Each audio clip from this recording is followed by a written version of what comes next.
Okay, so there's like a new 10-minute possibility here. I'm way too excited about it, but let's get into it. I have never made content specific to Black love, romantic involvement, relationships. I feel like I've spoken a lot about just being kind of like in community with folks across the diaspora. But this video is a video that is thoughtful of all types of romantic human relationships, but it is a video I'm creating specifically with folks in the African diaspora in mind in relationship to heterosexual romantic relationships. I do think there's something to be valued about this conversation for, again, all types of humans across gender, racial, ethnic, and desirability spaces. Okay, so let me just put that out there at the top. With that being said, I want us to create some tension with the ideas of worth versus value. So I want to start there, right? So because I'm forever an academic and forever a teacher, I gotta tell y'all, I love a good dictionary. I love getting some definitions. So I want to start with some primary definitions of worth, okay? These include things like quality that renders something desirable, something useful, something have material value, industrial designations. There's also the idea of like perceived worth, right? But the idea of worth being attached to producing an advantage to make the effort. So it's worth my effort, right? Now, the etymology of the term worth, it's an Old English word that points to things of value, something valued or appreciated. And so one of the things I'm going to like assert today is that concept worth has a certain amount of social aspect to it, meaning something is worthy because more than one individual is seeing it, right? Money has worth. Currency has worth in our society because groups of people say that it has it. Okay.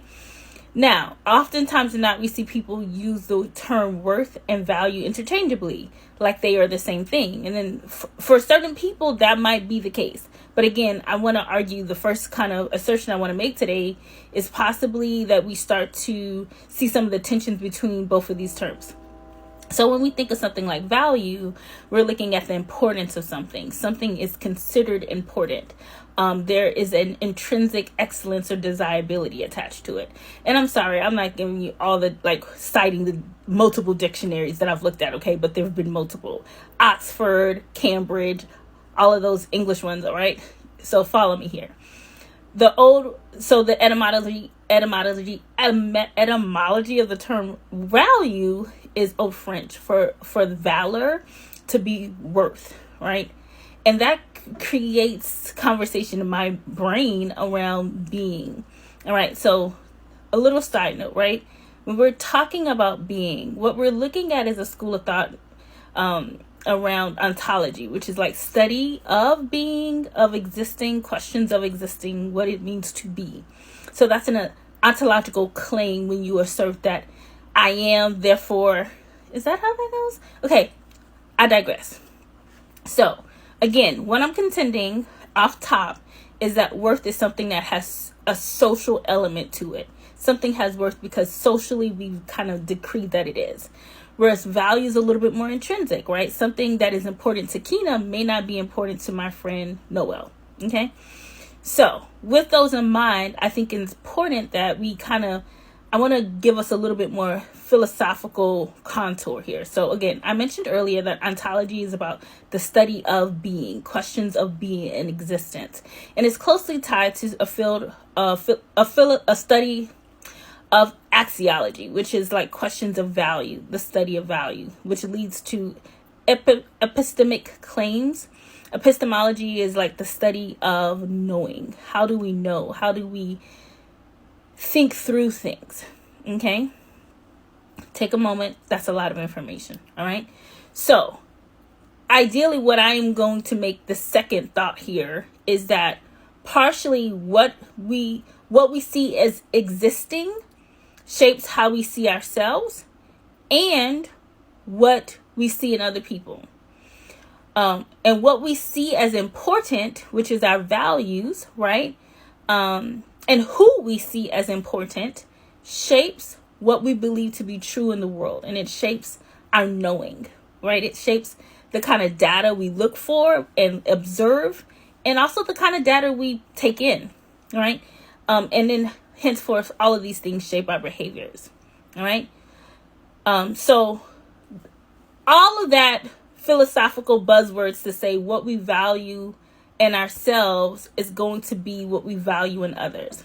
And this is the thing that is really specific to the thought that I have around Black love, particularly Black romantic involvement.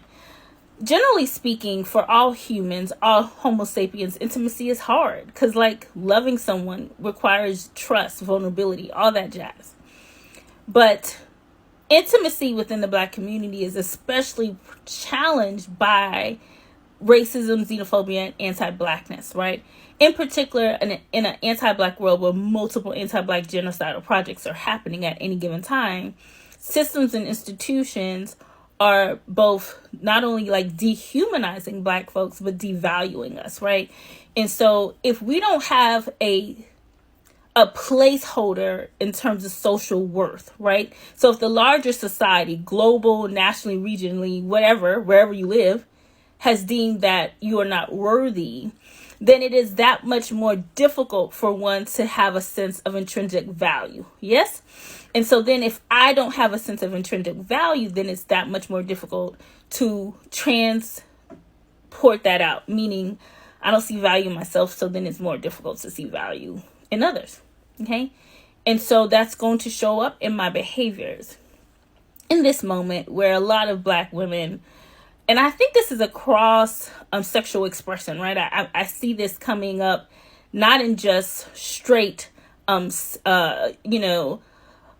relationships, but even in same gender romantic involvement, where there's a critique of Black masculinity and Black men, right? A valuable and necessary critique. I think part of the challenge here is that in these romantic involvements, we are hoping that someone else sees value in us, right? That is the goal. That's at least one of the intentions we have in connecting our lives with people in that way.